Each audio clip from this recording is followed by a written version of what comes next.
an original MCM production.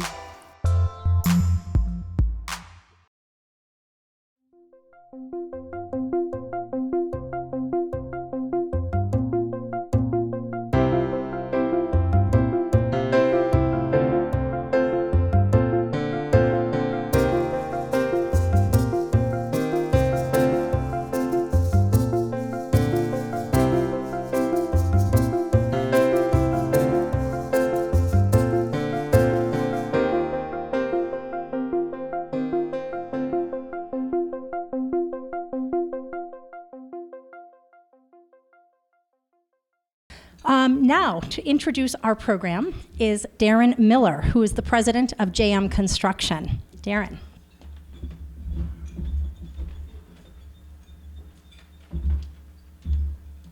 Thank you. Today we will hear from William Towns, the executive director for Benefit Chicago. He leads the day-to-day work for this ambitious effort to help socially motivated businesses and nonprofits access the capital they need to innovate and grow. Will comes to Benefit Chicago from the University of Chicago, where he led the Neighborhood Initiatives team and its work to fuel economic growth, better health outcomes, and increase vibrancy and sustainability in Southside communities. Prior to that, he worked on affordable housing issues related to families and communities at Mercy Portfolio Services, focusing particularly on 27 Chicago neighborhoods hit hard by the economic downturn. Will currently serves on the city's Community Land Trust Board, the Cook County Economic Development Advisory Committee, and the PNC Bank's Community Development Advisory Board. He also is a board member of the National Children's Center, the Roseland Community Medical District, and Neighborhood Housing Services. Will earned his MBA from Notre Dame and his bachelor's degree in marketing from Loyola University. He is currently enrolled in the MIT Sloan School of Management Advanced Management Program, focusing on strategy and innovation. He is also a PhD candidate at the Benedictine University, where his research looks at the relationships between anchor institutions, their cities, and communities. With that, let's give a warm welcome to William Towns.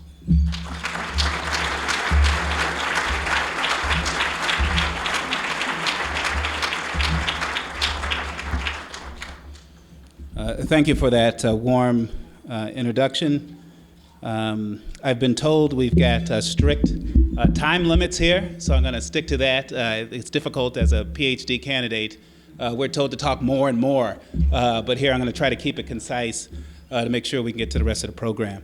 First of all, I just want to also acknowledge all of our emergency responders, 9/11 family members and such. Again, on this day of the 12th, and just remembering yesterday, I think that's incredibly important. I also, given the place that we're at, want to acknowledge all of our veterans and men and women who have served this country over their lifetime. Greatly appreciate their service and honored to be amongst your presence. I also, if possible, would like to also acknowledge any of my fellow Badger alums that are out in the audience today. When they do that, thank you. And we'll jump right into it. I think what I want to first start off with is I find that artists have a way of sort of framing things in a way that help us sort of see things in a light that otherwise I think goes unnoticed. And so if you can bear with me, I'll get through this quick quote and then we'll move through the program. It goes a little something like this. Everybody talks about hard times like it just started yesterday. The people I know, they've been struggling, or at least it seems that way. The fat cats on Wall Street, they got a bailout while everybody else had to wait. $700 billion, but in my old neighborhood, ain't nothing changed but the day. And with that, I think what we're talking about when we're looking at impact investing is this challenge that occurs, which is how do we get capital to flow into our communities and into our businesses that for a number of reasons don't seem to get the capital that they need.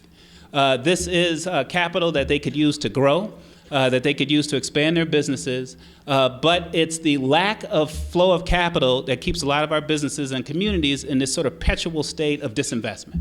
And so we have a belief and a premise that there are businesses in our communities that with more capital could do more good. We also know that we have a strong philanthropic and civic community throughout the countries and all neighborhoods that are looking for a way to get their capital into these communities and into these businesses.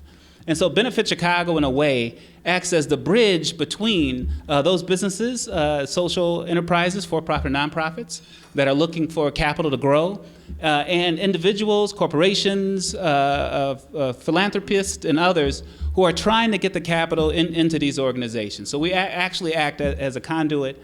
And before we begin, I do have a definition up here. There are as many definitions for impact investing as there are people doing impact investing. And so the definition that we're going for is this one, which is fairly straightforward. These are investments that aim to generate specific beneficial social or environmental effects in addition to the financial gains. Right? This is standard. You've seen double bottom line, triple bottom line. I've seen some quadruple bottom lines, and all that sort of stuff. But it's this notion that we can make investments, get returns, and have social impact, right? That there is a social sort of aspect to our businesses. I'm not going to get into any of my research at this point, which is on corporate social responsibility, and again, sort of those definitions on how all businesses have some hint of social responsibility because it's the society that actually purchases their things, right? And so there is a little bit of that there, but that's for another topic. One thing I think that's been interesting is why is social impact investing becoming such a hot topic as of late? This is, again, not anything new, but these are things that we see occurring more often and more in conversation. One of the reasons is I believe that change is changing, right? That the way that our businesses, the way that our individuals and our students and our people think about things is causing businesses now to react or have to react in a different way, right? So as things start to change, particularly with millennials and women, which is what our research shows is really the impetus and push for impact investing, but Generation Z, which is behind millennials, are showing even a more stronger bent towards these things. So when we look at sort of motivation, there was, and I'll just do a few of these to keep us moving, but motivation. I believe I came up with the carrot and stick sort of model, right? That you sort of do good, continue to push, and you can get closer to the carrot will move further away, and you continue to sort of work, and so you come in as a sort of entry-level person, maybe doing some accounting, do real well, you can move up, and at one point, somewhere way down the road, you can become a manager or a vice president, that sort of thing. Millennials aren't going for that, right? And I don't know how many of us have had opportunities to engage in interviewing millennials, but they will flat out ask you, you say, okay, what do you want to do? And they say, well, what about your job? Right? That's the first question they ask. Well, how about, that seems pretty easy. I should be doing what you do, And so the motivations are slightly different. But I think what you'll see here is this word engagement pops up a lot. Leadership, right? Great leaders, competency, situation. Now it's more fluid, it's peer-based, it's respectful engaging. No longer in these meetings are people being held back, right? When I came up, I attended several meetings sort of when I first started, in which hour and a half meetings, I said absolutely nothing, right? Unless the president or the high-ranking person in the room said, that's correct, Will, and I'd say, yes. And then you sort of keep going. That's no longer the case. Now people are jumping in and out. It's not really about rank or file. It's really about who your connections are, how you're engaging others, and really in this respectful engaging, I think is it. We all know about the teamwork, right? Face-to-face, fixed membership and such. That's all gone. Virtual, fluid memberships, shifting goals. People are in your team today. Tomorrow they're not. They may lead a project this afternoon, and tomorrow they may be supporting one. So all these things, I think, are leading towards this notion on this impact investing. And again, it's this acknowledgement, understanding about engagement and the things that we do. I'll hit the last one just to put a pin in it. Organizational development, this sort of single chains, fixed participants, lead from the top, diagnose down, right? Again, all gone. No longer are we able to fix one problem, then concentrate and fix the next problem. We have to fix all the problems, right, simultaneously. And so there's multiple situations that are changing, shifting participants as they come in and out. Millennials aren't working 20 years at a company, right? They're in and out, 2-3 years here, get the information they need, moving on. And this stuff is sort of led from the center. So it's really this hub and spoke type of organizational structures now that are out there. And you see this in these sort of social movements, interactions, this engaged learning, and problem solving. And so all of these things, the millennials that are coming in, the shift in wealth to women and the next generation coming up, is all leading towards what I think is putting impact investing sort of on the front. Now, when it comes to Benefit Chicago and the city, again, this is a map that could be anywhere. On our left, we have a map that just shows, again, lack of capital flowing in. And I apologize for the small font here. But where you see blue, there's no capital. And then where you see the white is the number of small business loans. So you can see that wherever the purple is, or the dark color, there are no small business loans. This was a challenge that we looked at and said we have to figure a way to sort of get in there. There are a number of reasons why there aren't loans being made here. I'm not trying to make an excuse for our lending partners that are out there. They do a tremendous job, CDFIs and such. But for whatever reason, capital is not flowing in at a rate that we think is important. So what do we do about that? We embarked on our study, and it came up and showed that there is this shortfall of roughly about $100 million over the next 5 years in capital that needs to flow into our communities. This is a bifurcated and truncated number. The real number is roughly around $500 million. That's a shortage that's missing that could really move these markets forward. So Benefit Chicago is really trying to bring in some new investors into the market, new dollars. This is in addition to philanthropic support from foundations. This is in addition to the current CDFIs and organizations that already exist, our banking systems and structures. We are trying to, in effect, enhance the financial ecosystem in a way that allows it to function better, more efficiently, and sort of get to the varying businesses that are there. We're not trying to replace, right? And I think that that's an important highlight I just need to remember. So again, Benefit Chicago, for those who don't know, is a collaboration between the MacArthur Foundation, the Chicago Community Trust, and Calvert Foundation. And our aim is to raise $100 million to provide loans and investments. This is debt equity, as well as other sort of tranches and mezzanine type financing to help improve our communities. The partners are incredibly important here. Each brings a certain expertise to the table that allows us to really function at a very efficient and high rate. I believe if I came here and said I'm Will Towns and I'm raising $100 million and you guys should invest in what we're doing, that's a much different topic than saying that we have MacArthur, the Chicago Community Trust, and Calvert behind us. And so that has been a tremendous help in getting us into some conversations, ensuring the public that we've got a sound system behind us, and there's some hedging and things that are going on with some dollars that MacArthur has that I can get into a little bit later. How this works is this graph, which I'm going to immediately get back and have someone older than 10 put a graph together for me. But in essence, MacArthur has put up $50 million, right? And basically hedge dollars. So they're taking the risk, right? MacArthur stepped up in a big way to say, we're going to take the risk, and that allows us to really sort of intelligently investigate and make impact investments to businesses that on the surface may not actually work. And the way we're able to do this is because the Chicago Community Trust, in its long 100-year-plus history, is really grounded in the community, right? So we're not going strictly on sort of the traditional analog sort of data.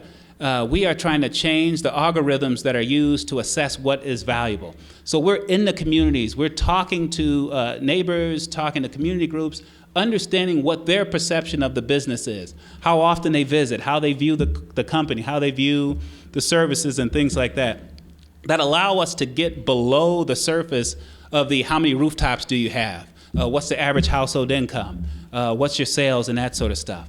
And so this really allows us to sort of move forward. And the trust sort of provides that. Calvert Foundation is the secret sauce. They sell a neighborhood note. It's called the Calvert Note, or in our case, the Benefit Chicago Note. This is a financial instrument that people actually invest in. And so this allows us to really open the market up to a wide array of people. So you can invest in Benefit Chicago very easily. If everyone pulls their cell phone out, I'll show you. Okay, I thought I had you for a second. It's very straightforward. With as little as $20, you can get invested in the fund. It's a fixed asset instrument. Again, I think for disclosure, I'm not a certified financial advisor. Past earnings don't indicate future results. I'll give you all that stuff. But it's a very relatively safe asset. And people say, well, when you invest in impact investing, are you giving up profits? Right? That's a question that we often get. My answer to that is no. That you can get a market rate return by investing in impact investments. It's a question of what market are you in, right? So as you look at your portfolio, we're really targeting those individuals that have fixed asset returns, right? So if you're in bonds, you got T-bills, you've got some portion of CDs or something like that, we're fairly equivalent to that type of return. And so we're not saying give up your Apple investments, and I think they have an announcement here on the next iPhone, right? So we're not telling you give up your Apple shares and invest in Benefit Chicago, but we're saying as a part of your portfolio mix, that there should be some part of impact investing in there that gives you that fixed rate return that will balance out your portfolio. And it's the total return that you should be expecting back from Benefit Chicago or an impact investment, right? It's the return of principal, it's the return of interest, it's the social return. Those things total up should be equivalent to a outside or equivalent market rate return. How are we doing on the fundraising? Our existing investors now, it says value and value. I like that. That means nothing gets out. We currently have $73 million that we've raised. We've got additional $23 million that's been going. We've averaged about $1 million a month coming in investments on average. That's a couple of big investors, obviously, and some smaller ones, but we've been fairly pleased with the investments and the things that are going on. As you can see, these are made up of individuals, institutions, investment firms. Some trading firms have got involved, and so we've been pretty fairly excited about that. Who can apply? Again, nonprofits, social enterprises, all these organizations are open. We're fairly agnostic to the impact that the organization is trying to have, so we're not sort of in a category of education, healthcare, housing. We really look on the surface at all of these things with an effort to try to improve. We do try to look at three things we're actually trying to accomplish, and we can do that in any category. One, we're trying to generate wealth. Two, we're trying to create jobs. And three, sort of prepare people for sustained and growth and employment. So that's the human capital development sort of piece there. And so we have that as sort of our sort of platform and what we're looking for. And we believe the best way to do that, to get companies to really grow, is to really start local, right? So we want to invest in the owner of the business that lives in the community in which they're trying to serve. We believe that research has showed us gives you the greatest return for your dollars. And then from there, we'll look at sort of community serving entities. These are sort of larger nonprofits and things and for-profit businesses that are community-based, that do a tremendous amount of work across the city. And then lastly, we call this sort of community serving institutions. So we do make investments in CDFIs, other banks. We have cash and deposits at our local community banks as well through the purchase of CDs and such. Again, because we believe that ecosystem needs to flow at sort of all levels. Get to a little bit of some of our borrowers and some things here, and we'll go through this fairly quickly. So Autonomy Works, we have a $600,000 loan. This is a for-profit social enterprise in a suburb of the city. What Dave has discovered is that individuals with autism after high school do one of two things. They end up either on some sort of government subsidy or program, or the family has to take care of them. There isn't sort of a bunch of avenues. So what Autonomy Works has figured out is that individuals with autism actually are incredibly efficient at certain types of jobs. If it's very detailed, very repetitive, they excel at these types of jobs. So he's created a marketing analytics company that hires individuals with autism and does the analytics and marketing for those companies. He has companies like Morningstar, Razorfish as clients. This is a large firm, internet firm in France. He continues to sort of grow his business. So this is going to allow him to grow the business, hire a few more people, get some marketing and outreach people on board, and we're incredibly excited about that individual. We also have Chicago Neighborhood Initiatives. We have a $2 million loan into this nonprofit developer who also does a little bit of micro lending. He's done a tremendous amount of work on the far south side in Chicago, bringing in things like Walmarts and so the other large anchors, but also in this case is using some money to bring in a small local bakery to come in who is currently situated behind a police station, which maybe for a bakery is not a bad idea. I'm not gonna doubt that. But she's now moving into a more traditional retail space. This is going to allow her business to grow. She also has a commitment to community, so she's hiring local individuals and hosts sort of these meals at night, sort of bringing people around food to have conversations and things, and so we're proud, again, to be supporting that. My friend here, Darius, we've got a $500,000 loan into Darius. This is Garfield Produce Company. He sells microgreens in a sort of urban farm setting that he has.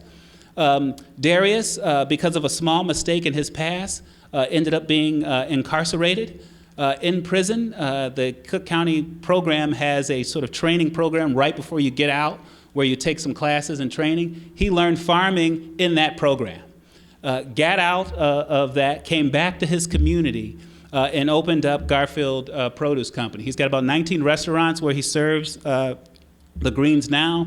The investment now is going to help him meet some health standards that he's trying to get to in order to get into Walmart and some of these other larger corporations who have said they'll be committed to him if he can get the things up to the level that they need. And so again, we're excited to make this investment here. We also don't just do the investments, we also provide some scaffolding around some of our smaller loans to ensure that we can provide not only the financial capital, but the social capital, intellectual capital where we can. This is IFF. They're a CDFI. They're putting some money into the gentleman you can't see here, which is Kamal Murray. His student, he teaches tennis on the South Side. His student just won the U.S. Open, just a couple days ago. And so again, he's taking people from the community using tennis because he discovered there are hundreds of tennis scholarships that go unused across the country. And so he takes students, train them on tennis, and then gets them full-ride scholarships to colleges across the country. His students have gone to the University of Chicago, Princeton, Harvard, Texas A&M, just all these schools sort of across the country, full rides on tennis scholarships that he's provided just because he noticed that these opportunities go unused. And so this money will flow through IFF into Excess Tennis, which is building a new facility to expand his programming. LISC, Chicago, we're targeting some retail developments along our 63rd Street corridor.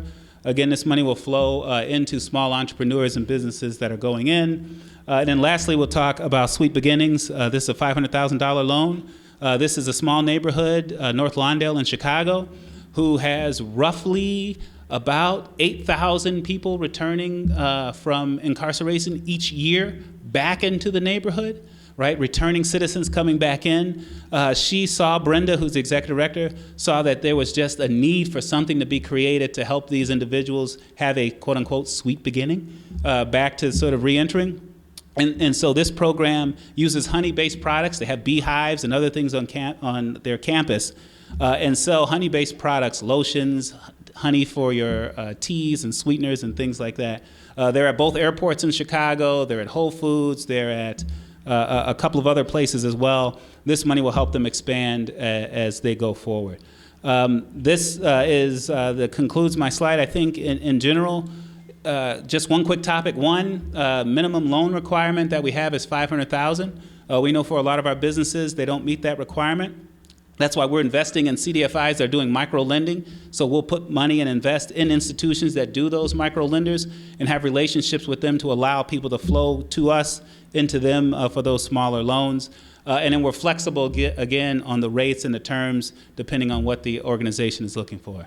At this point, I think that concludes sort of what the Chicago, one of the Chicago approaches is to impact investing. But I think we recognize that impact investing is happening all over.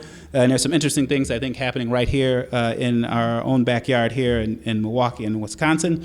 So at this time, I'd like to invite Dan Bader up, President and CEO of Bader Philanthropies, to provide some added perspective. Dan?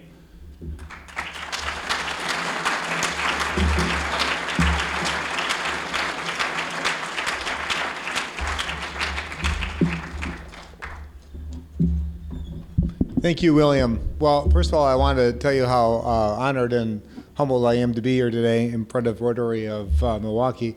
You know, the topic today is impact investing, and I really can't say the word impact without thinking about the Rotary of Milwaukee organization. You have a long, long history of providing support in our community, and we as a foundation, as a family, share the same values and have partnered many times, and I'm certain will partner many times with the Rotary. You've been there as a solid organization. So on behalf of our organization, on behalf of our family, we thank you and all of your efforts and having impact in our community. Just a real brief history on our foundation for those of you that may not know. For one thing, our name is different than it was a few years ago. We started back in 1992. In fact, when we were started and formed as Helen Bader Foundation, that is as a result of my mother's estate, and then operated for many years just as that entity in a number of areas in Milwaukee. We started a program-related investment program in 2001. We were actually one of the innovators around the country in that area. There weren't a lot at that time.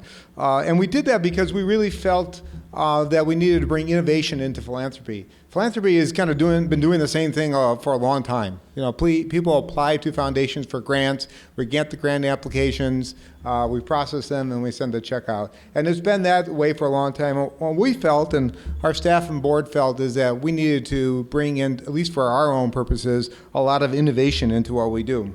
So that's when we started program-related investments. We then helped form an organization, a company, and I'm going to talk about this in a little bit. Generation Growth Capital, I think some of you in the room are familiar with that. Generation Growth Capital is an example of social entrepreneurship and impact investing combined. I'm also proud to say in 2014 we passed the $250 million mark in grant making. And then it's been a really rapid succession and will be a rapid succession going forward in the last 5 years. 2015, we changed our name. We merged with another family foundation. We're now Bader Philanthropies. We manage 3 funds. We also started grant making internationally at that time. And last year, or earlier this year, I should say, we broke ground on our new headquarters facility, which I want to talk a little bit about in the Harambee neighborhood, which is really exciting for us. So we've had an exciting 5 years. We have a lot on our plate, and we're really excited about it. We have a number of grant programs. Many of them interface very nicely with the work of the Rotary Club of Milwaukee.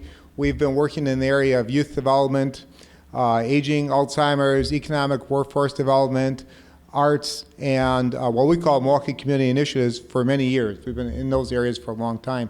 Some of that work is local, some of that work is statewide. Our work with the elderly takes us throughout the state of Wisconsin and nationally.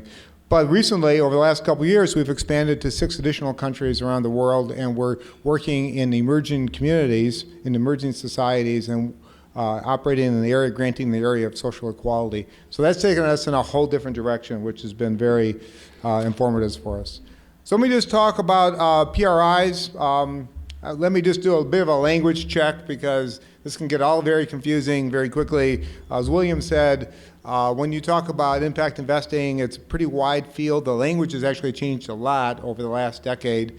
Impact investing itself is a relatively new label. When we talk about impact investing, there are 2 principal aspects of it. One is called PRIs, which are program-related investments, and the other is MRIs, which are mission-related investments. And so we started back in the early 2000s in program-related investments. So it's a whole idea that as a foundation we have grant dollars, but we also have other dollars as well. And we can use the other dollars that are not necessarily just for grants to have an additional impact. It really came out of our work when we were working in economic development and workforce development, realizing that as a foundation, grants only take you so far, right? So if you're given a grant around employment, workforce development, you can use that grant for research, maybe developing public policy, developing training programs, placement programs, barrier reduction. That's helping people get their driver's license. That's helping them figure out the legal hurdles that they may have demonstration projects, and so on. But for the most part, modest grants, and for us, modest is $25,000, $50,000, $100,000. Those jobs can't really create private sector jobs. That's not what it's designed for. That's not what it's doing. And it can't really create wealth in minority communities. So we realized fairly early on in our history that we needed to do something different. And so we jumped the sector, if you would. We jumped into the private sector in order to create jobs and build wealth in minority communities. And I'm going to talk about what we've done, but along the way, we've learned a few other things, right? So we learned, for instance, a lot of the nonprofit organizations that we work with have construction projects. And what they do is they raise money. They may allow people to give funds over a 3 to 5 year period. That money comes in over that period of time, but the money to go out has to go out now. So they're getting construction loans, and they need financing for that. Banks often look at nonprofits and look at their balance sheets and maybe get a little concerned, look at that there's a lot of risk associated with that. That's where an organization like ourselves can come in, and we can provide high-risk capital that is at lower interest rates than a traditional organization can do. So construction is an area that we have done quite a bit of work in. We have also used social innovation, right? So trying to do some things that aren't necessarily done inside a regular traditional grants program. So far, we've dispersed $16.6 million in the program-related investments. I'll talk about MRIs in a few minutes. So most of that has gone to equity, right? So investing in for-profit companies around equity. There's been a number of examples here. We tend to have a smaller, take on smaller chunks than William was describing. But we've also done a lot of loans. And if you look at it in a different way, most of our activity has been loans. And most of that activity, in fact, have been loans to nonprofit organizations. So let's talk about some of these. I want to first start with actually the most recent one we did, which was Maida House. Maida House, as you may know, is a really excellent organization here in the greater Milwaukee area that works with females who have a history of addiction issues. And they had, over the years, taken out a number of loans, or I think one large bank loan. That bank loan was a relatively high interest.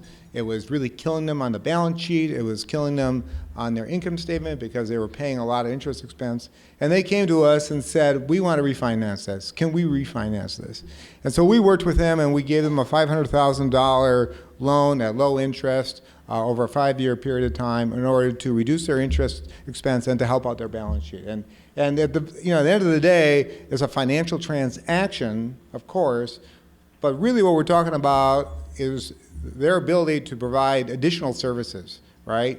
And when you think about anybody, whether it's your own household or your business, having financial duress doesn't make you better at what you do, right? I don't think anybody can say, well, because I'm really worried about the balance sheet and worried about making payments, I can be a better organization. So this helped them relax, helped them focus on their mission more. WIBIC, Wisconsin Women's Business Initiative Corporation, is one of our strongest partners. We work with WIBIC both as a grant-making organization, so we give them grants, and we also give them loans. They then turn that around, and they make microloans to small businesses. Legacy Redevelopment Corporation grew out of Legacy Bank here in Milwaukee. Legacy Redevelopment Corporation actually has a number of fairly large-scale projects in the community. And I want to talk a bit about Generation Growth Capital. Generation Growth Capital has been our highest risk, most successful investment that we've ever done.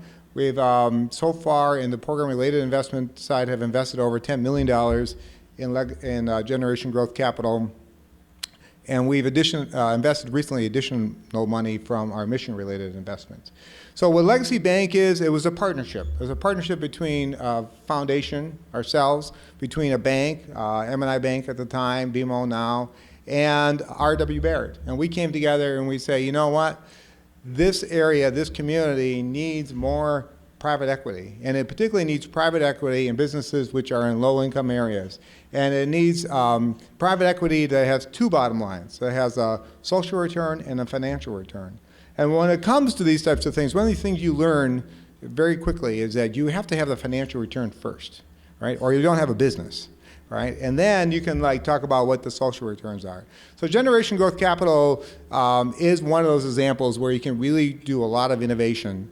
And what we're really proud about now is we actually aren't making program-related investments anymore in generation growth capital because it's all coming out of our investment pool. It's now an investment-grade entity, and it goes in front of our investment committees, and it's getting private equity capital just as any other private equity organization would be, and they're being held to the same standards as everybody else. And hopefully it continues. Their performance has been very, very good and quite excellent. So it's really been quite a wonderful journey with us.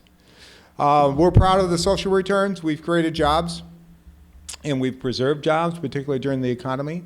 We've helped, particularly in the construction area, create more seats in education. So having more seats for kids to get in and learn. And we've helped create businesses, helped build facilities, and a variety of other areas. But we do track the social returns. It's very important for us to keep that data.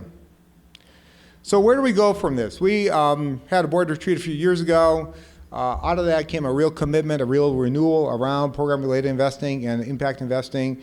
And we are now, as I mentioned, we're looking at it at all levels of the organization. So it's not just having a fund, it's looking at whether it's the arts or whether it's working with the elderly, whether it's working in the United States or the Czech Republic or Hungary.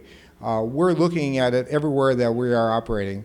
And we're also looking beyond what traditional impact investing is.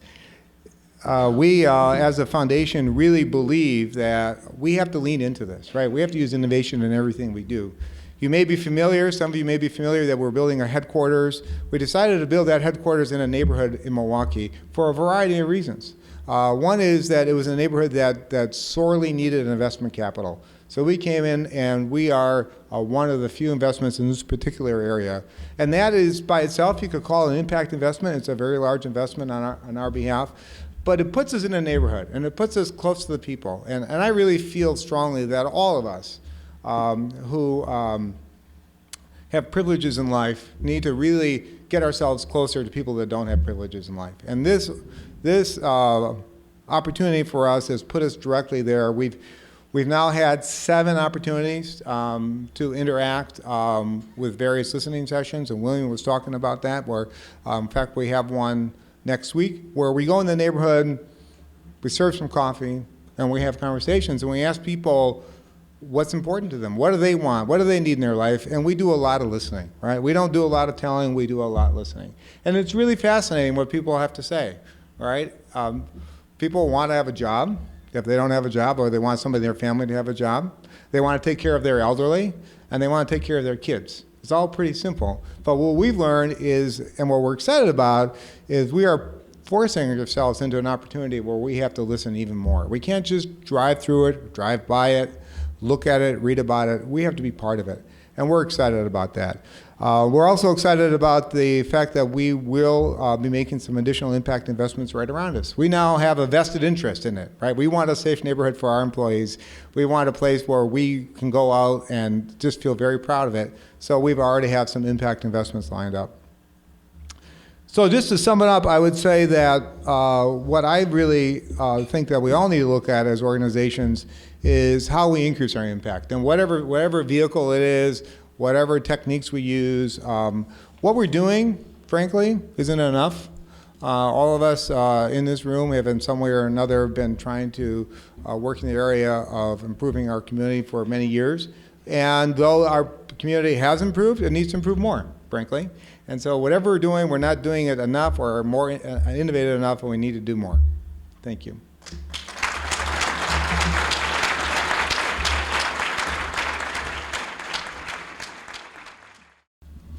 Yes, sir.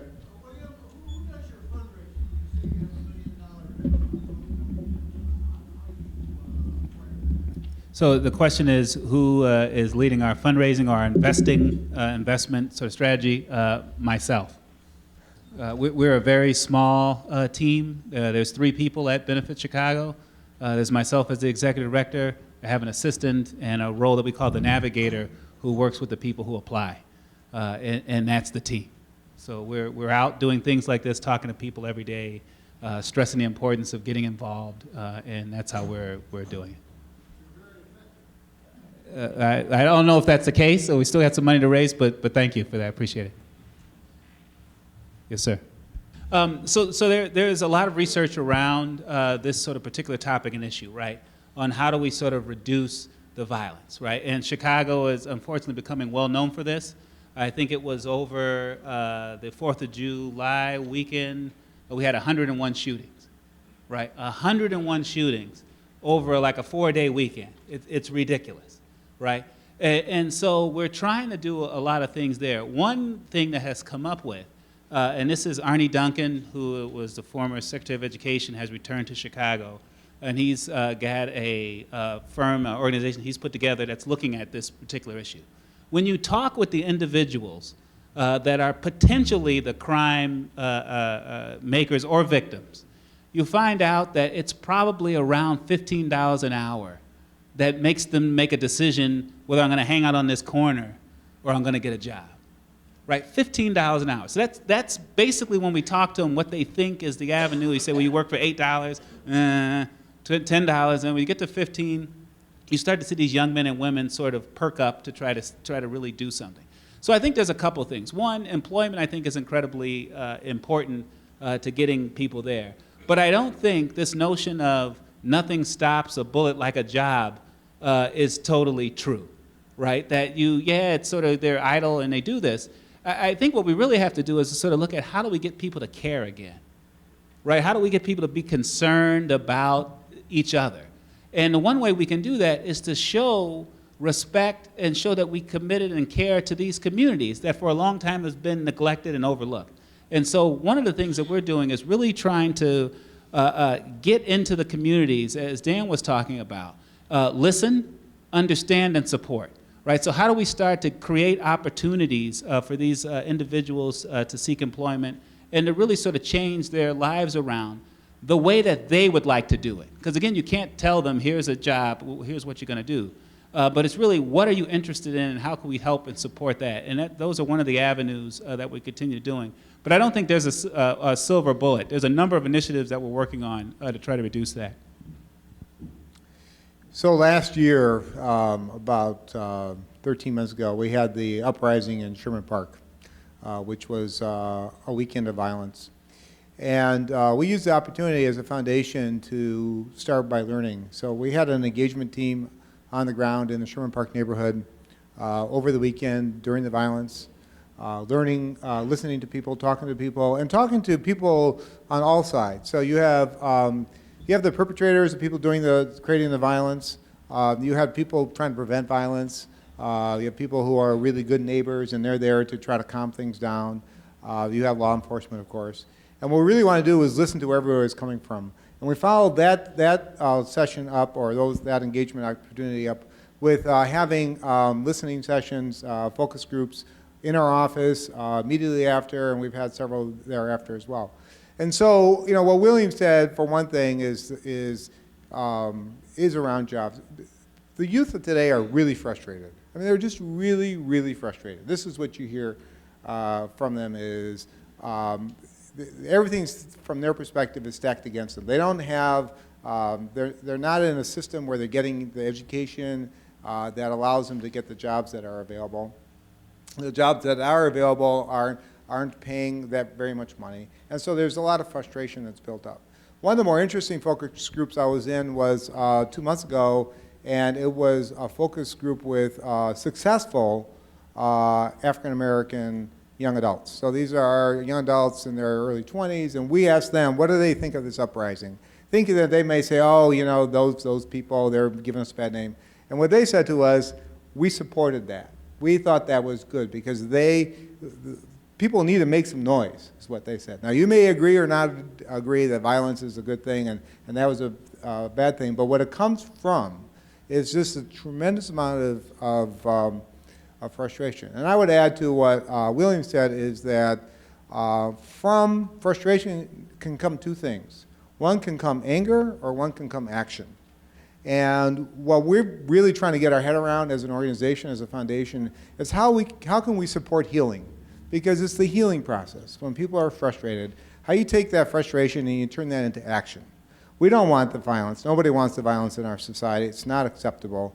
But you have to understand where that comes from. It comes from a tremendous amount of pain. So we're looking at it all different ways. Education is part of it. Employment is a part of it. Many other aspects of a part of it. But it's a very complicated scenario and a very complicated set of solutions.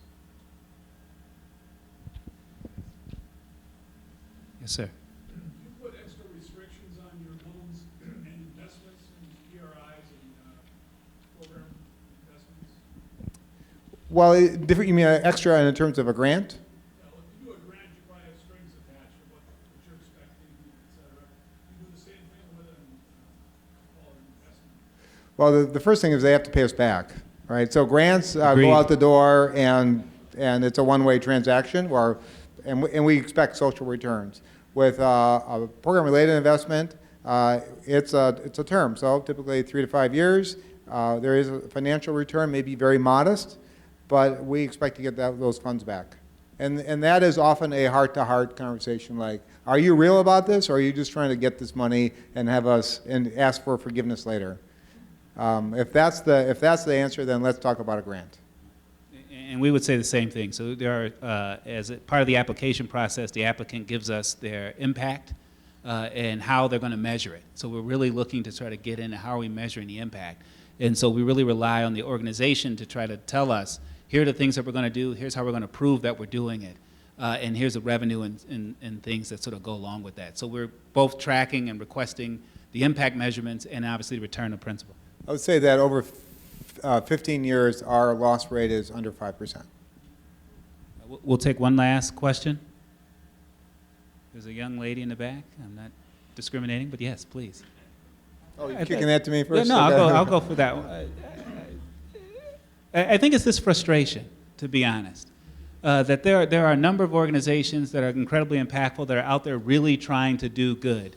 They have appeared to do everything the right way. They followed all the sort of red tape and things that sort of traditional lenders and things have in place. And in the end, they're told no. You know, so Sweet Beginnings is a good example. Been in business for 11 years, had a line of credit at a bank, long-time partnership, and couldn't get it extended.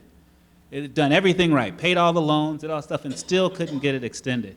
And so this leads to the anger and frustration, because then you start to question why. Is it because I'm a woman?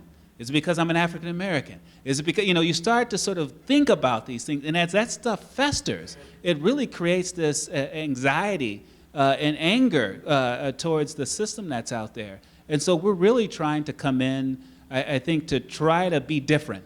And being different is also hard, right? Because I've got some traditional organizations behind me, and getting them to even switch sometimes is a challenge from out there traditional sort of thinking. So that frustration that's out there that you start to dig under the surface has been, I think, incredibly surprising, the amount that's out there when you really talk to people.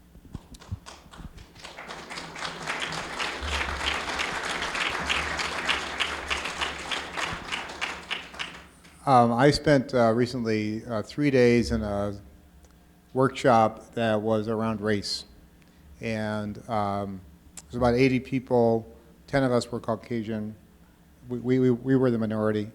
And what I was surprised by that is how difficult this topic is. In a highly facilitated, highly structured, expert-driven environment of people who are passionate about racial relations, around equity, inclusion, how difficult it is for us as a society to talk about race. It's just, we don't have the language, we don't have the resources, we don't have the history, we've avoided it. It is a very tough topic, and until we figure out how to talk about it, we as a society are going to have only limited advancement. And I'll just say one quick thing if I can. I think, again, this is about caring and concerning, right? So if we are really concerned about the violence, really concerned about the disinvestment that's happening, we have to do something about it, right? The notion that the only love that there is the love we make, right? So it doesn't exist on its own. So we have to go out and sort of create it. And so we can come in the room and talk, and we can gather like this, and this is really good. I'll come back again if you need me to. But until we sort of take an action to really sort of do something, And we often find that the hand that we're looking for may be at the end of our own arm, right? And so really digging in and doing something, I think is going to be incredibly important for us. We have a tremendous amount of challenges at all levels of government and other things ahead of us. And it's going to be banding together, really thinking about our communities and our fellow men and women that I think is going to really change things. And I think we have the capacity to do it. And that is a great place to leave off.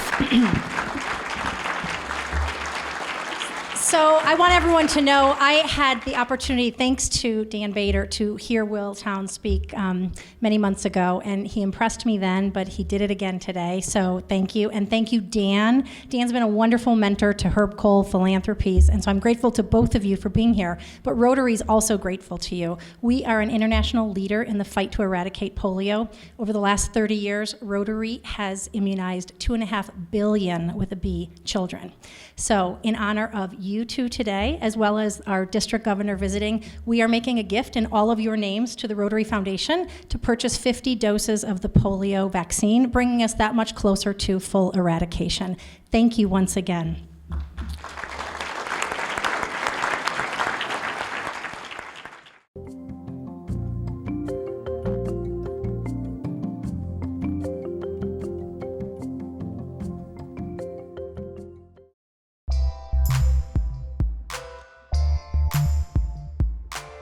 An MCM production.